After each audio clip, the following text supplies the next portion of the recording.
Ladies and gentlemen, boys and girls, welcome back to the channel. Welcome to Bucky's View. Please, first and foremost, drop a like on the video if you haven't already, and subscribe to the channel if you haven't already. Tell a friend to tell a friend. Um, Season review and player ratings review. I'm gonna do a very quick, or should I say, a very effective, and sharpish season review, because I've kind of already given one. Ultimately, throughout my videos, you guys that are regulars, you know what I think and what I thought in terms of the season, the best part of the first half of the season and the best part of the second half of the season, and kind of the season overall.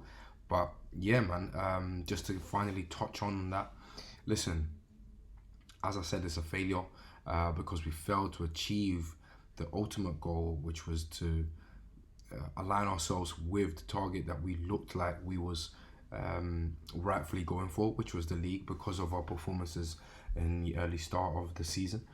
And we all know that clearly. We all understand what that means. But yeah, it's one of those ones where you have to look at it from a standpoint where we didn't win any trophies, and we had a very good season in terms of performances, and some games, some really standout ones, some milestones, some ducks being broken, and so forth. But ultimately, what you can effectively say is that because the ultimate goal and the objective wasn't achieved, it's a failure of a season. But we have progressed, we're moving forward. And I'm not somebody who likes to be too much on the negative side and be too much on the judgmental side. I will call it out in a moment. I will call it out when and if it has to. And that's why I said, for me, ultimately, I do have a lot of the elements of the failure associated to the manager and some of the players. But you got to call it out. But you got to also look at the positive aspects of things. You got to also be optimistic, and you have to say, you know what, there is a lot of optimism there. There is a lot of things to look forward to.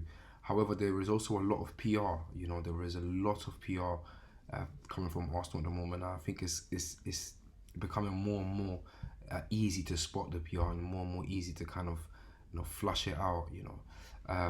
I understand the club wants to keep the fans on side. I understand that they want to capitalize on this moment, that the fans look more connected than what we have in previous seasons, and rightfully so, because of the season we've had.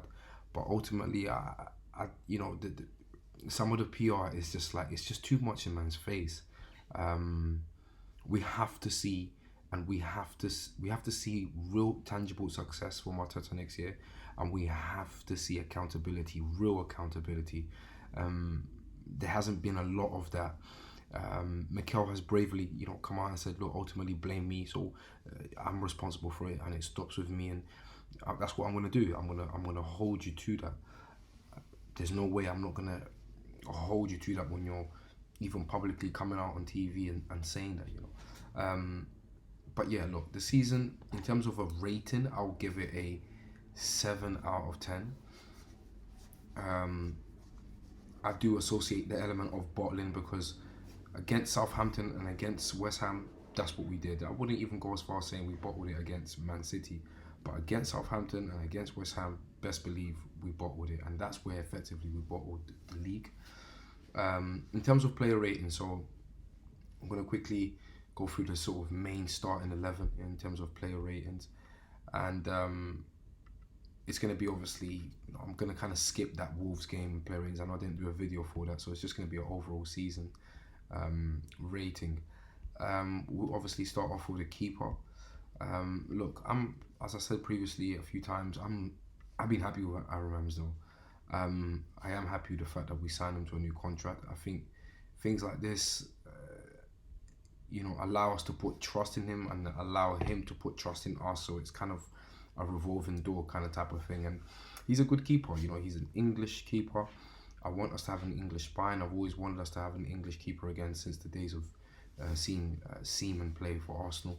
And I'm happy with that. And I think he has really, really performed in almost world-class fashion for us a lot of the time this season.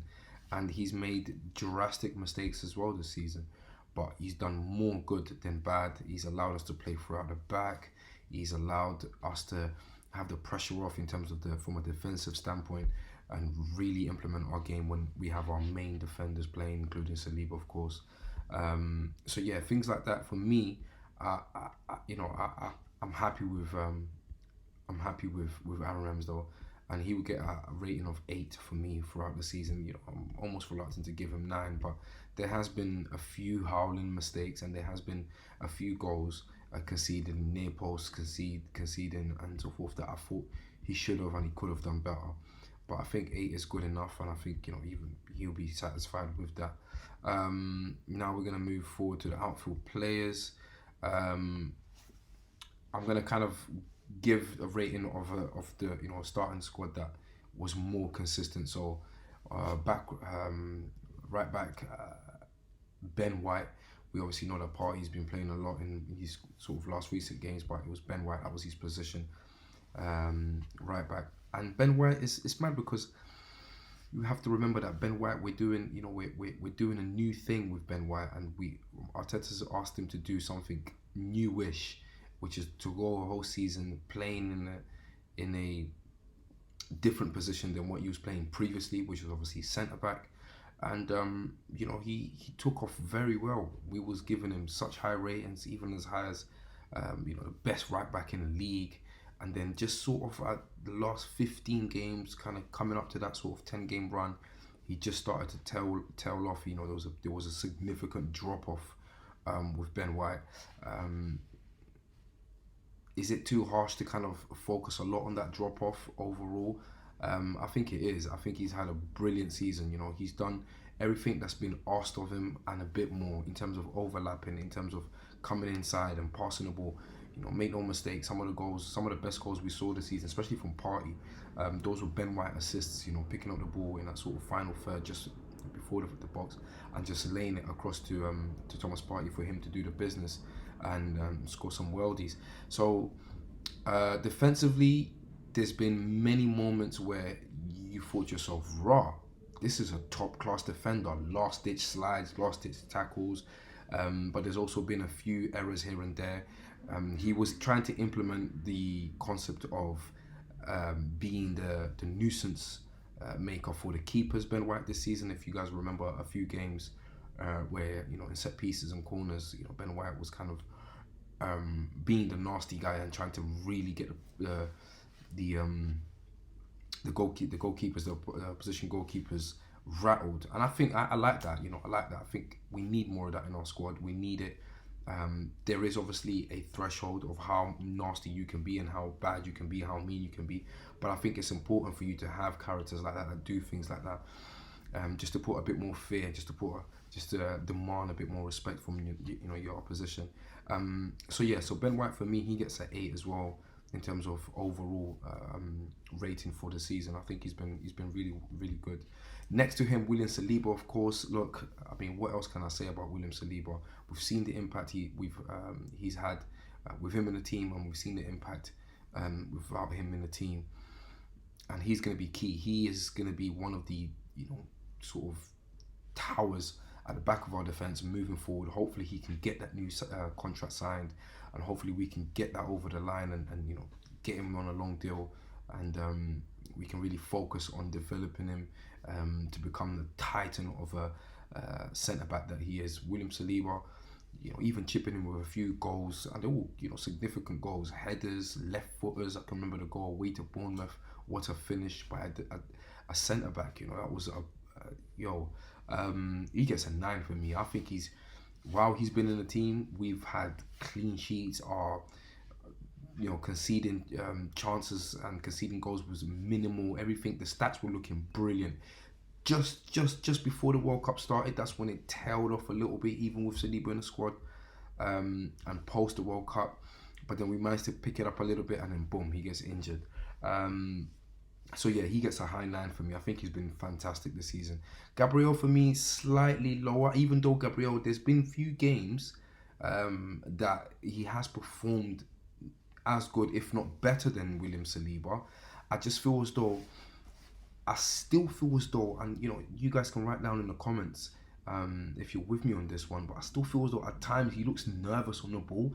He looks nervous to be that main centre back that really looks fluent and 100% confidence. I want my main centre back, which is, believe it or not, it's not even Saliba, it's Gabriel.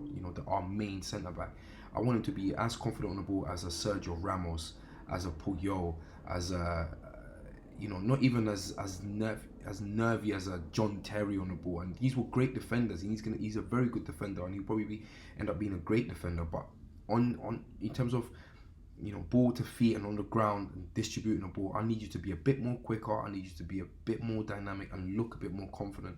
But overall, yes, it's been a good season. A few costly mistakes here and there, but then again, I think it kind of balances itself out when you think of some of the goals he scored for us this season. I can think of Chelsea away 1-0. That was more or less Gabriel's goal. So he's had a good season. But for me, he gets slightly lower than Saliba in terms of the impact and so forth. So I give him an 8. Left back, of course, the main left back has been Zinchenko. So I'm gonna obviously go with Zinchenko here. Zinchenko for me, do you know what? He's been a frustrating figure at times in terms of course, defensively, but in terms of slotting into that midfield and attacking and helping our attacking play, he's been tremendous. Of course, an extra man in midfield, that's what you're gonna get. More options, more space being created, more runs, more conversion rates, because you've obviously got more number of players, and a lot of the times you outnumber the position. But he's also very extremely technically gifted, and he's a fantastic player in terms of from an attacking standpoint. Defensively, suspect. He's probably as suspect as Trent Alexander-Arnold. I've been clear on that. I've said it a few times. We need to do better, and that's why it's going to be such a shame if we sell Kieran Tierney, who's obviously his backup, because I feel as though for some games going into the next season and some grounds away and so forth, like we need to come with an offensive approach, and Kieran Tierney's perfect for that. Wears his shirt on his sleeve, and he wears his heart on his sleeve, and he doesn't shy away from getting down to the grits of things. Away to Everton, away to Sheffield United, which is obviously now going to be in the Prem, away to Luton. Like Zinchenko he's not up for that. He's not down to roll like that. He's not down to get down and dirty like that. An offensive standpoint. So the assists and some of the even a 1-2 goal that he scored, for me, I'm going to give him a rating of 6. I think he was suspect, extremely suspect. That was one of the lowest points for me in the season in terms of conceding that corner by Alexander-Arnold, and getting nutmegged, and Firmino finishing it Anfield for the 2-2 equaliser. He's got to be better than that. He's got to come better than that. When you're going for a league, you need to have full focus, and you need to show more heart and desire when you're defending. So that's why he's the first player to get the lowest rating for the season for me, Zinchenko. As good as he's been in terms of a mental addition to the squad, giving them that winning mentality and trying to instill that into the guys. You need to calm down a little bit more. Showing a bit too much passion. He's becoming a passion merchant, crying, all these things. Like, don't cry, don't do all of that stuff. You can only cry when you win trophies, and stuff like that. You ain't won nothing. You wasn't injured. You understand. So 6 for me for Zinchenko. Moving into the midfield. Again, mainstay sort of starting 11, consistent starting 11. We obviously have Partey. Thomas Partey. Look, Thomas Partey, brilliant. I was giving him the top ratings, best defensive midfielder in the league by far, if not just on par with Rodri. At that time when I was saying things like that, Rodri was firing on all cylinders. Or not firing on all cylinders, and Partey was, sorry. Casemiro was, adjusting and getting there in terms of settling into Manchester United, but Partey was playing out of his skin. Even some of the games where we didn't lose, I can think of Manchester United away where we should have at least drawn the game. I can think of what other games? Leeds. I can think of many games where he was absolutely titanic. Like, he was majestic in that midfield. So much he's an incredible athlete, so much stamina, so much agility, but then we obviously know outside of the pitch there's things looming, and there's things up in the air. I don't know what's going on with that, but I won't even go into that. I'll stay on the football. So when you're looking at it, whether that affected him in terms of the football aspect of things, I don't know. I guess we will find out one day. But he kind of tailed off, and injury prone. He is an injury prone defensive midfielder. I think that's why we're looking at addressing this situation in terms of looking at more defensive midfielders, and we've got three now in Partey, Jorginho, and then of course in El Neni. But yeah, look, Thomas Partey, I have to still give him a highest rating. I think he was, pivotal, absolutely crucial, number one when we just hit the peak of our powers, when we was having such a great run of games, winning every single game, right up to, let's say, that Manchester United game at home. It was Thomas Partey that was keeping things together. It was Thomas Partey that was, pulling all the strings in midfield. And you know what they say, the game is won in midfield. So I'm gonna have to still give him a. Initially I thought 7, but I have to give him an 8. I think he's done just enough for the season. Even some of the goals he scored, finally getting, hitting the back of the net and scoring for Arsenal, and they were all world-class goals. They were all brilliant goals. Scoring a goal in the last game of the season as well against Wolves. I was there live to watch that, and yeah, so I have to give him an 8. Thomas Partey's been brilliant this season. Tailed off, and he's shown a bit of a mental fragility, I have to be honest, that I didn't think was there. Obviously, bearing in mind where he's come from, where he's played previously, Atletico Madrid, and that these man, someone like Partey, at the age that he is, you can scrutinise that a little bit. You can, you can kind of criticise that a little bit. He should have had a bit more mental strength about him. He should have been able to carry the team a little bit more from a characteristic standpoint and from a personality standpoint, and not just on the pitch. And we've, last 10 games of the season, the last 10 finals that they were calling it finals, we kind of saw him go missing, so much so that he kind of lost his place to Jorginho in midfield, and Mikel started utilising him, of course, in a right back. So that's Thomas Partey. But I think, again, because of how crucial he was to getting the transition perfectly well between defence, midfield and attack in the early stages of the season, right up to post World Cup, I think we have to still give him a high rating of 8. Next to him, Granit Xhaka. My goodness, Granit Xhaka. I mean, this guy polarizes the fan base. We saw his last game. I was there against Wolves, scoring 2 goals, almost getting himself a hat-trick. And look, it's Granit Xhaka. Enough said about him. The better. I respect everything he's done in terms of the goodness for the club, in terms of what was good for the club. But there were many errors leading to goals. There were many red cards. There were many yellow cards. Many moments where you just thought to yourself, Granit, why did you do that?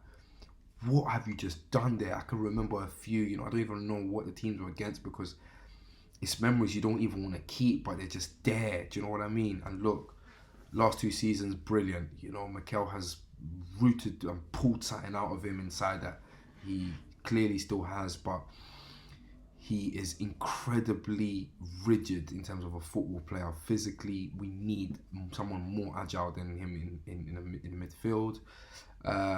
We need somebody who is equally as aggressive, but knows how to use that aggression and knows how to channel that.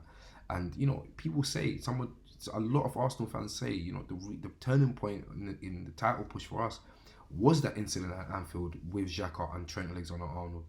That led to us eventually succumbing to this equaliser, because mentally we was consumed by the whole Anfield noise and the resurrection in the crowd after that Xhaka situation with Trent Alexander-Arnold. So look, ultimately for me, I'm happy he's going. I'm one of the people that wants to see him go now. I think it's time for new challenges. I think it's time for a new era, for a new phase in Arsenal's future without Granit Xhaka. And yeah, for me, he gets a high 7. So I'm still going to give him a high rate because I think he's been brilliant this season, and it's as simple as that. I'm not going to give him any higher than that because I think ultimately, that moment was critical. That moment was crucial in terms of us keeping Liverpool at bay, and the least said about that, the better. Moving forward in the midfield, we've got the captain, El Capitan, Martin Odegaard. Look, he's had a brilliant season. Many mistakes he's made. passing the ball, blind passes in the midfield that led to direct errors. We know this, we've seen it. Even right up to recently as Nottingham Forest, sorry. Look, it's one of them ones, isn't it? Double figures for goals, double figures for assists, I think as well. Some brilliant goals. One of my best goals. I said it. This is what I said it in a few other channels on a match day on Sunday. One of the best goals for me was the goal against Newcastle. I think because of the significance of that goal. I think if that goal's not scored in the first half, we would have probably went on to lose that game. I think if that goal isn't scored in that moment, you know, Newcastle were in an ascendancy and we would have probably been consumed by St. James's Park and Newcastle with all of the dirty mind games, with all of the pressure that they were putting on us. So brilliant for him to kind of show that mental strength, that character, and slot that ball with a lefty that never left the ground. That ball never left the ground at all. It's a beautiful goal. I have to give Martin Odegaard a high rating. He has frustrated me a few times this season, really has. But he's also shown us some brilliant football. I can think of all of the back heels, the slide passes, the no-look passes, the disguised passes. Are you mad? The assists. He has to get a high 9. It really, honestly, as crazy as he has frustrated me at times, and I'm just like, Martin, you're doing too much. Why so much dribbling? You could have just passed it. You know what I mean? In situations against Chelsea at home, I was there to watch it live as well and stuff.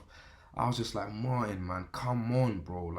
But he's also done his thing, man. He's also done his thing, and yeah, I'm gonna give Martin Odegaard, the captain, a high 9. Lots to learn, lots to improve on, and from a physical standpoint, from a mental standpoint, but I have to give him a high rating because he played wicked this season. Yeah, he gets a high 9 for me. Moving on to the front three. Let's start with Martinelli. Okay, so on the left-hand side of the wing, Gabriel Martinelli. What can I say, man? You know, this guy is an actual star boy too. He's a Brazilian star boy. Because the things he's doing this season, I tell you, like, they couldn't handle Gabriel Martinelli.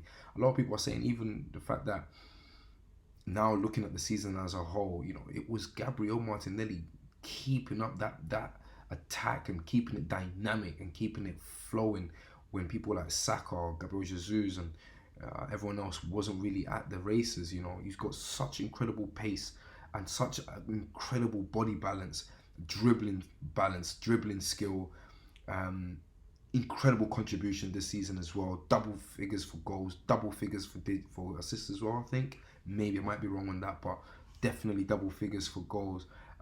Listen, man, the sky's the limit for this boy. He is 100% going to be in that main Brazil side and come the next World Cup, come the next big international competition for Brazil. 100%, I've got no doubt of that. And I have to give Gabriel Martinelli a high 9 as well. I think he was brilliant this season. You know, that's a hell of a player we got on our hands. Thinking and reflecting on how much he cost, it's incredible that we've got him for that low. I think it was 6 million. Or Unai Emery, we big you up for that big man thing because you're the one. Was it Unai Emery? I think it was Unai Emery that bought Gabriel Martinelli, wasn't he? Correct me if I'm wrong in the comments. And as always, people, drop a like if you haven't already. Subscribe to the channel if you haven't already. Tell a friend to tell a friend.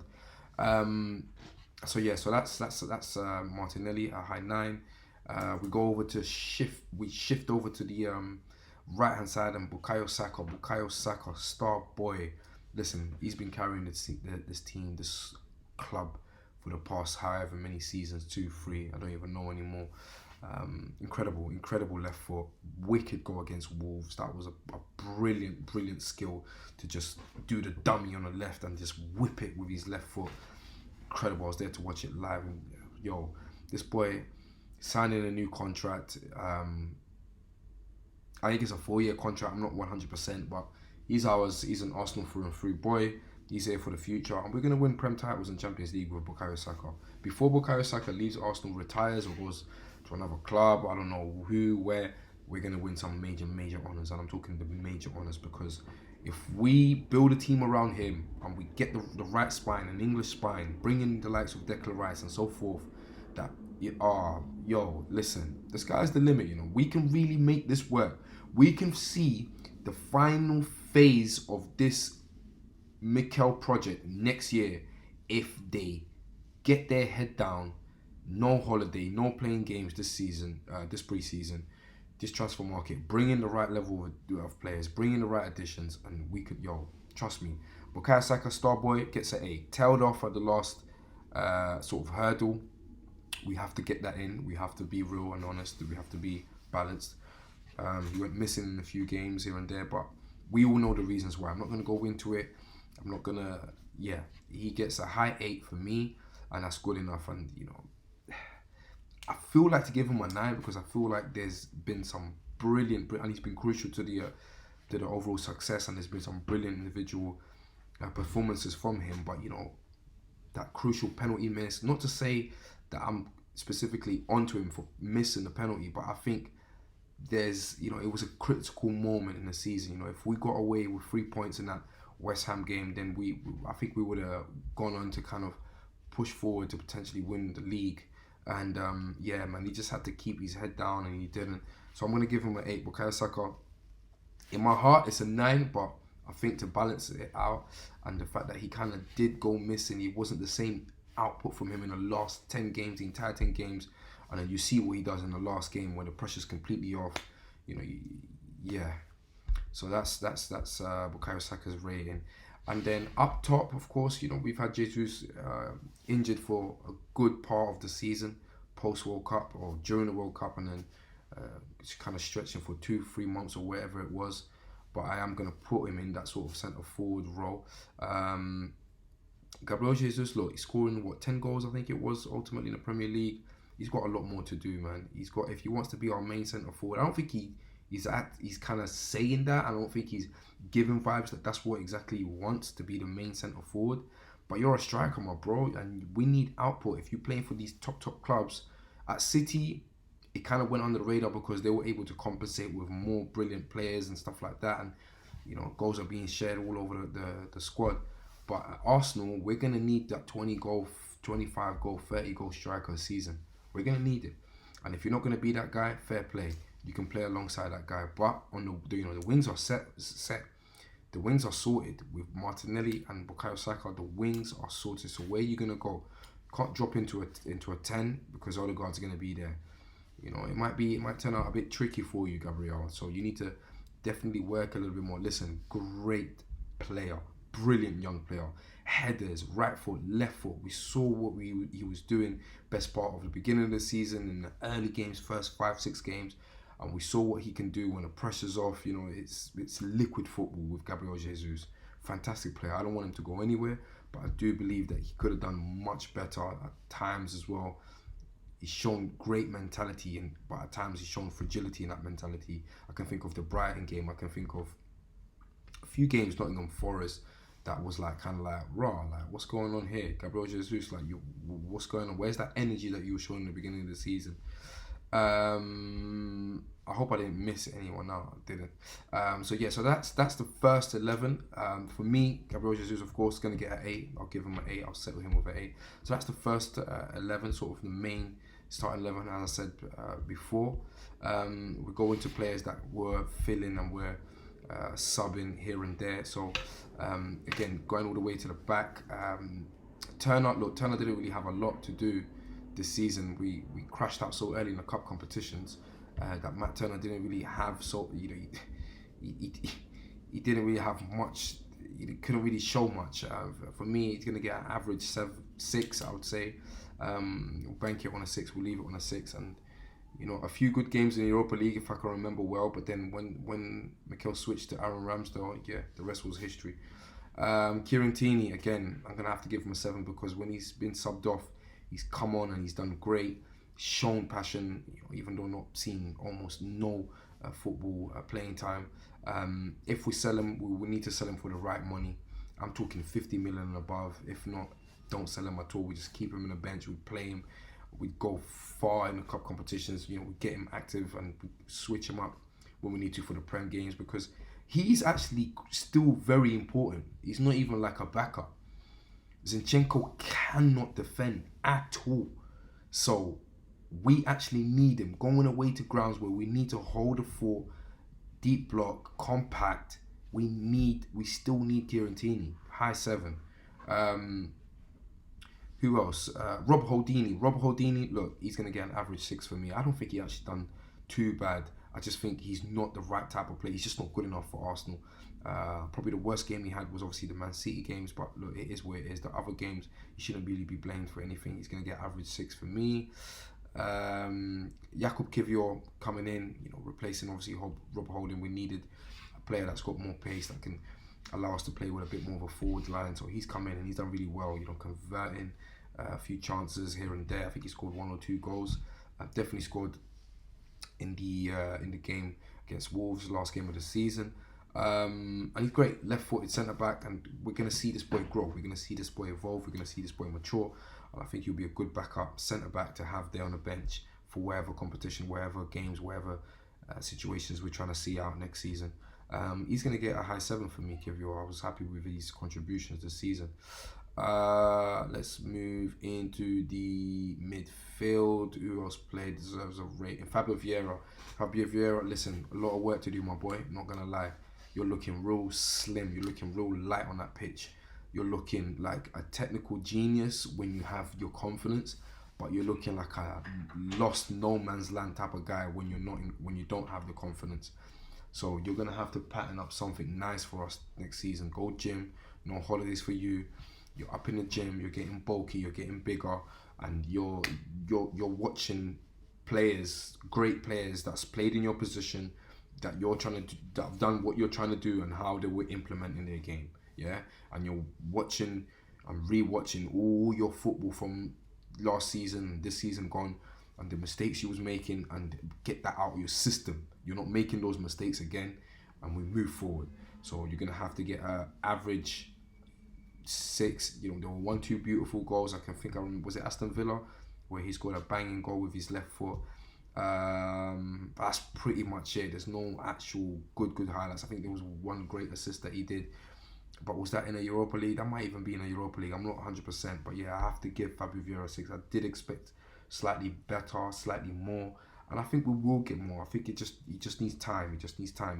He's coming from a very far place to be able to make it to where we need him to go.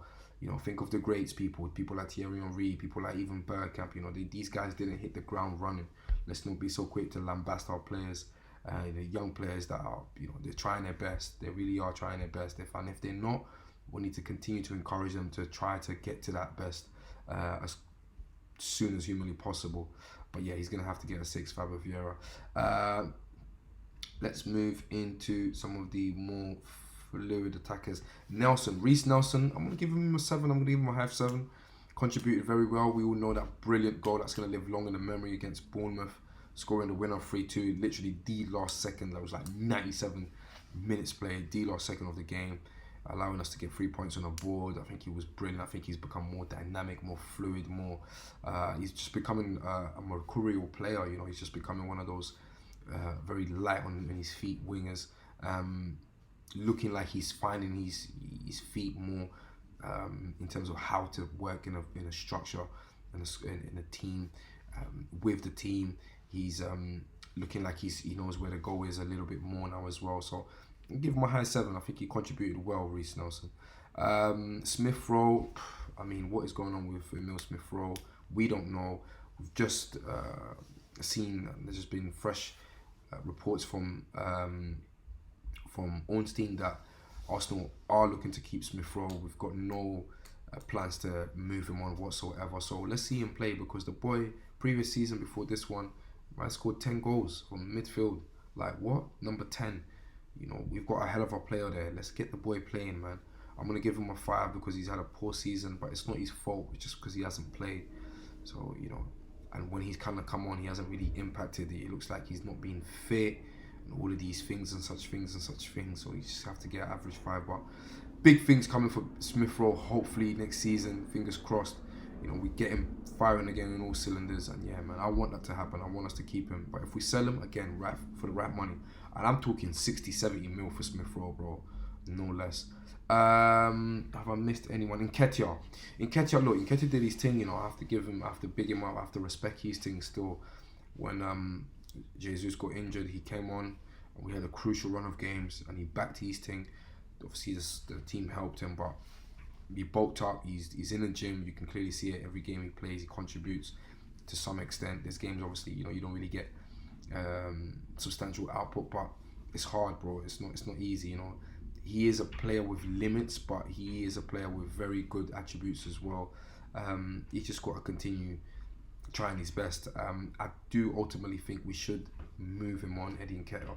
He's just not good enough for what we need at Arsenal. We need. I keep saying it. We need a 6 foot plus, bulky, strong, Ivan Toney-esque type of centre forward to bully our way through to this league. Yeah, that's Nketiah for me. I still rate him highly because I think, again, looking at games like Manchester United and a few others, he did really well. He performed really well. Some assists here and there. He gets a high 8. He gets a high 8 for me, Eddie Nketiah. It doesn't mean that I want him to stay on for the future and stuff like that. Nothing against the guy. I think he's got a great future ahead of him wherever he goes. I just don't think Arsenal is the level required for him and vice versa. So yeah, that's pretty much the sort of players that contributed. Jorginho, did I do Jorginho? I'm not sure if I did Jorginho. I don't think I did. Jorginho, look, we know the goal against Aston Villa away from home, giving us the 3 points. Title dream was pretty much still alive then, so that was great. Listen, Jorginho's a hell of a football player. He's just a fluid defensive midfielder who knows what he's doing, abundance of experience, knows how to keep the ball retention, keep the ball flowing, and that's what he does. Doesn't do any less, any more than that. And for that, he's gonna get a 7 for me. I think a lot of us were doubting what he would do, how he would be, coming obviously from Chelsea, being a more or less a thorough Chelsea type of player. But look, it is where it is, man. He's obviously taken the jump to Arsenal, and he has represented us well. Ultimately, you can't really say, he could have done this better, he could have done that better in any particular moment. He just did what he had to do for the position that he plays. And I think that wraps up the ratings for the players overall for the season. If I missed somebody out, I think I did again. Trossard, did I do Trossard? No, I did not do Trossard yet. So Trossard for me, look, I think he played really well. Assists after assists we saw early in the season when he obviously joined, early in his tenure, when he joined, but kind of tailed off, a few chances missed. Did he actually score a Premier League goal? I think he's got 1 Premier League goal to his name. I have to double check. But Trossard, we definitely can be sure that we're going to see more from him in the future, more from him next season, and he's going to be, he's going to bring that experience. He's going to know how to work with Arsenal and embed himself more into the team, into the squad. So yeah, I'm going to give him a high 7. I think he contributed really well. At one point we was talking about the best signing in the January window, Leandro Trossard. So I won't give him any higher than that because I feel like he could have contributed more in terms of goals. A few of them hitting a bar and stuff like that in a few games. But yeah, ultimately I'm happy with him. So yeah, so he gets a high 7 for me, Trossard. Mikel Arteta, of course, the manager. He's going to get a 7 for me, He's going to get a 7 for me. I'm Mikel Arteta in for one more season, depending, obviously, if we win a major trophy or not. If he can get us to Champions League, he buys time. And he continues to be at the helm. If he doesn't, and we don't win the Prem, or we don't win Champions League, then I'm sorry. Because you've had 5 seasons where we've pretty much won nothing. This season, look, got us to 2nd place. We were in a title run-ish. I think deep down in his heart, he always knew he wasn't going to do it, I think deep down he knows his squad. He knew the fragility is still more or less there. It's getting lower and lower and it's getting less and less, but there is still fragility there. I think the errors that he made and some of the mistakes, some of the experiment in the wrong time, some of the lack of flexibility in other times, some of the lack of invention in few times cost us. I think he should have kept on to people like Pepe and that, just to bring something new to the squad in the latter stages of the squad. Yeah, man. Look, he's gonna get a 7 for me. I'm happy with him more or less connecting the fans to a certain extent. I'm happy with him bringing that good vibe, good feel, energy to the Emirates Stadium. I'm happy with his transparency in terms of taking ultimate responsibility for how the season's ended, but there is no accountability from that, and where he's got to bridge that gap is show us that Arsenal's serious in this transfer window. We're already hearing all of the nonsense about Declan Rice having conversations with Bayern Munich. I thought we were having conversations with him, and I thought he more or less gave us his word. So how is it all of a sudden that, do you know what I mean? This is when you see the PR, the Arsenal PR, even that video that he made for the last game, the Arsenal Forever. Look, I get it. You're asking for the fans to be on side. You're asking for the fans to remain positive. But you got to give us real, tangible things for us to really see that positivity again. So far, okay, cool. I think I'm just about over the concept of us bottling the league and Mikel bottling the league. Next season, we need to go for the league again. There is no drop off from that. I don't want to hear our top 4 and an FA Cup, because you've set a standard now and you have to maintain that standard. You have to go into the dressing room every single day and tell those boys, this game is nothing but a win, is a must win, because we are going for the league, and this time we're going to bridge that gap. I've done my part to bridge this gap. I've brought these players in, so and so, X, Y, and Z. Now you lot go out there and perform on the pitch. Yeah, you lot go out there and do what you have to do. Yeah, you leave your body and soul on that pitch, but you come out with a win, 3 points. So yeah, I feel like to give him an 8, but ultimately on a balance of things, the players don't really get the accountability, or the players don't really get, it's him, it lays on him. So that's why a lot of players were getting 8s and 7s and 9s, but with him, you think, okay, just give him an 8, we came second. Ultimately, how he's done in cup competitions, coming out of those, not paying attention to those, being a bit arrogant in those, and also being arrogant even in the Premier League, going away to Man City and thinking you can play toe for toe with them and attack just like how they're attacking and so forth. Like, you need to be more humble with it. You need to be less pragmatic with it, and yeah. So that's the ratings and the overall season review. I know this has been a long video, but I just thought, let me just talk about the players individually and kind of give my last 1-2 pence on this season. Drop a like on the video, please, guys. If you reached to this far, subscribe to the channel, tell a friend to tell a friend about the channel, and yeah, man, I'm gonna be doing loads of content. As you can see here, I'm starting to do my little fan cams and starting to get my little social gathering together of people I want to get as regulars on the channel for match days and stuff like that. Starting to work a little bit more with other content creators such as Kitman a Man. Check him out, YouTube, Kitman a Man. Got a fantastic channel, fantastic following as well. Football shirts, he's the man for anything to do with Arsenal football shirts wise, and also every other European club that you can think of as well, and even outside of Europe. He just knows about his shirts. Also, yeah, big up to Kitman a Man, and also big up to Liam as well, who's obviously one of the first guys on my channel in terms of fan cam as well. And yeah, man, listen, people, I'm going to be busy over the summer working, but I'm going to also be busy trying to create as much content as I can around Arsenal and around the Premier League. So yeah, man, I hope you guys stayed with me till this far, and I'll see you guys in the next one. Peace.